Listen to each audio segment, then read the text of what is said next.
Fala, nação tricolor, como é que vocês estão? Espero que estejam todos bem. Já é oficial, dia 22 de julho volta o Campeonato Paulista e não coincidirá com as datas do Brasileirão, que é melhor ainda. Por isso, o São Paulo já está em Cotia, concentrado por pelo menos 7 dias para intensificar os treinos. Já tem a bruxinha da lesão solta, já tem um jogador que sentiu a coxa, está treinando separado e já tem um possível substituto para o Antony. O Everton surge como opção favorita para o Fernando Diniz. Vamos falar também que o Barcelona está para enviar 1 milhão de euros para o São Paulo pela venda do Gustavo Maia. Vamos falar do Trellis, que mesmo com proposta de vários times, prefere encontrar espaço aqui no elenco do São Paulo, que deve chegar a disputar 4 campeonatos até o fim do ano. E por fim, vamos relembrar um pouquinho de como estava o São Paulo antes da paralisação, agora que finalmente o futebol está voltando. Antes de tirar todas essas informações, vou pedir para você já deixar um like aqui embaixo, você já começa o vídeo deixando um like. Se inscreve no canal e envia esse canal para todos os seus amigos ficarem bem informados de São Paulo como você. Se tiver alguma dúvida, envia ela aqui embaixo com a hashtag Laila Responde, fechou? Bora falar de notícia. Galera, vamos começar falando da grande notícia do retorno do futebol.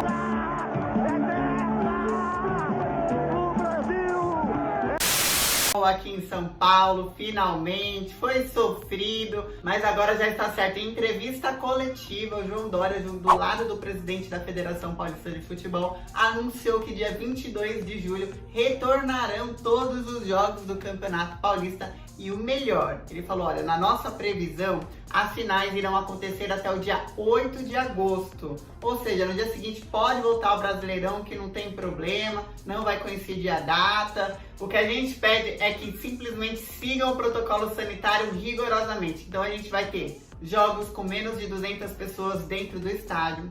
Cidades que não estão em pelo menos fase de bandeira amarela não terão jogos, ou seja, Campinas, Ribeirão Preto e Santos não terão jogos enquanto não forem para a bandeira amarela. Então só São Paulo e região metropolitana por enquanto que vão receber jogos. E continua aquele protocolo que a gente já falou anteriormente aqui no canal. Se você tiver alguma dúvida, você manda aí nos comentários, que é sem torcida, tem um monte de regras, 5 substituições, que a gente vai falar um pouquinho disso.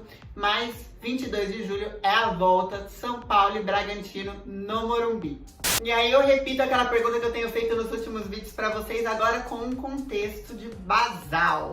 Vamos pensar aqui, quais são as suas expectativas em relação ao retorno do São Paulo agora no dia 22 de julho? Vamos lembrar que o São Paulo vem em primeiro colocado do Grupo C do Paulista, já classificado para a fase de mata-matas, e terceiro colocado na tabela geral, atrás apenas do Santo André e do Palmeiras, que estavam empatados lá no topo. Só o Santo André que tinha uma vitória a mais do Palmeiras, então estava em primeiro lugar. Esse era o São Paulo, mas a gente teve comentarista da Gazeta falando essa semana que o futebol do São Paulo é o mais bonito do estado de São Paulo. E falando também que ele é um dos favoritos para o estadual. Antes mesmo da paralisação, o São Paulo já era considerado entre os favoritos. Então eu quero saber a sua opinião. Qual que é a sua expectativa nesse retorno? São Paulo enfrenta o Bragantino em casa e depois vai pegar o Guarani fora de casa. Seria no Brinco de Ouro, mas por causa da fase da bandeira, que o Dória falou, ainda não sabemos em que estádio que vai ser, sem torcida. Depois disso já começa as fases do mata-mata, que é dia 8 de agosto, vem emoção por aí, prepara o seu coração. Informaçãozinha rápida antes de falar do preparo do elenco, que eu acho que é o que mais está pegando até de ansiedade na gente, já que vão voltar os jogos, vamos saber como é que está sendo esse treinamento com os jogadores, como eles estão respondendo, o que espera o Fernando Diniz agora com as novas escalações. Antony foi embora, já vou falar sobre isso, mas rapidinho. São Paulo teve aquele contrato que dava prioridade de venda e de compra, aliás, né, venda para São Paulo, compra do Barcelona em relação ao Gustavo Maia, menino de 19 anos. E aí tava naquele vai, não vai. Antes do começo da paralisação do futebol, tinha um monte de dinheiro para entrar em caixa do São Paulo e tudo paralisou, inclusive essa entrada daqui. Agora, o Barcelona já falou, ok, nós vamos realmente comprar. Até dia 15 o Barcelona vai depositar 1 milhão de euros, que dá mais ou menos 6 milhões de reais. E aí conclui todo o contrato e mais um tempinho tem que depositar mais 3 milhões e meio de euros. É uma ajudadinha nos cofres, né, que o São Paulo tá com problemas. Agora vamos falar de São Paulo, que testou Covid em todo o elenco. pegou todos os jogadores, fez o teste em parceria lá com o Hospital Albert Einstein. Ninguém tá com coronavírus dessa vez, não precisou afastar ninguém. Já foram quarta-feira ontem, todo mundo pra Cotia, vão ficar lá pelo menos, porque pode ser de 7 a 10 dias consecutivos, sem folga, intensificando o treino tático. E aí já tem uma bruxinha da lesão, porque senão não é de São Paulo, né? Eu já tava aqui, ué, me lesionou? Como assim? Tá estranho. Pois é, o Elinho sentiu dores na coxa e está treinando separado. Acho que você falou assim, ainda bem que é o Elinho, né? Eu pensei. E o Elinho era um dos jogadores que o Fernando Diniz estava pensando se colocava ou não para a vaga do Antony. Mas calma, já tem um substituto aí que já está treinando desde semana passada na vaga do Antony. Tem se tornado favorito para isso acontecer, que é o Everton, aquele Everton que no Brasileirão de 2018 iludiu nossos corações. E aí começou a se lesionar e neste ano só fez um jogo, que foi aquele fatídico São Paulo e Botafogo de Ribeirão Preto, que era só molecada da base, né? E o Volpe no gol e o Everton lá em campo. Que jogo, né, gente? Que atuação do São Paulo aqui. Foi o único jogo do Everton esse ano, só que se preparou fisicamente, treinou em casa, fez fortalecimento e tá aí à disposição do Fernando Diniz. Coloca aí embaixo nos comentários o que você acha do Everton na vaga do Antony. Importante ressaltar duas coisas nesse preparo de São Paulo lá em Cotia, tá? Dos 34 jogadores, 17 são meninos que já moraram na base, são joias nossas que estão voltando para casa, tem aí um sentimento de nostalgia até por trás. O Raí deu entrevista falando, olha, esse elenco que a gente está projetando de São Paulo, tem uma mistura de base com grandes nomes e tudo mais, é um elenco que a gente projeta imaginando que ele fique por pelo menos 2 a 3 anos aqui no São Paulo, e aí peças pontuais podem chegar, quem sabe, num próximo ano, não agora, que não tem nem como pensar em contratação, não é verdade?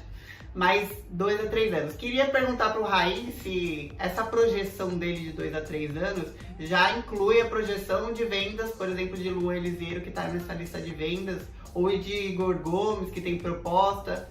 Fica essa pergunta aí dessa projeção.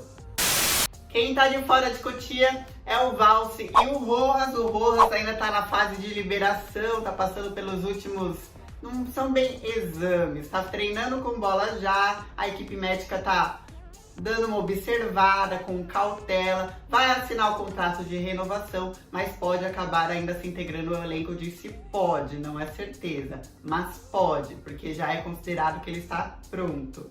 Menino Valse também tá de fora ainda se recuperando, e o São Paulo agora vai usar esse momento também para decidir quais garotos da base irão auxiliar a equipe profissional e fazer a integração. Entendendo que o São Paulo vai ter Campeonato Paulista, Campeonato Brasileiro, Libertadores, Copa do Brasil. São Paulo entende que se vender jogadores precisa que a molecada da base ajude na rotatividade, ainda mais com essa regra que agora você pode fazer 5 substituições. Quem também enxergou uma oportunidade disso foi o Trellis. Ele está com proposta do Atlético Goianiense e também de outros times da Série A do Brasileirão. Só que ele não está interessado em nenhuma dessas propostas, apesar de algumas agradarem. Ele está pensando, bom, o São Paulo vai ter muito campeonato, vai ter uma maratona de jogos e pode ser que agora eu consiga um espaço com o Fernando Diniz.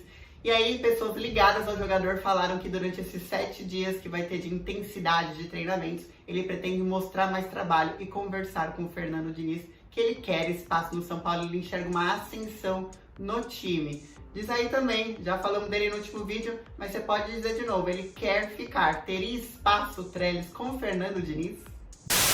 Galera, foram informaçõezinhas rápidas, vai subir amanhã um Laila Responde, onde eu tô falando das dívidas do São Paulo. Tem gente falando, nossa, Laila, explica um pouquinho dessas dívidas, que elas são eternas, elas nunca saciam, o que acontece com essas dívidas? Tô falando da redução salarial de São Paulo, dos salários atrasados, etc. Tô falando, deixa eu ver aqui, me perguntaram de contratações, vocês já sabem que não, né, gente? Não tem, mas tô explicando direitinho. Tô falando do Gilberto, perguntaram do Gilberto. Enfim, tem um monte de assunto legal de sócio torcedor poder voltar, como é que ficou isso e tal. Assiste o próximo vídeo também. Grande beijo.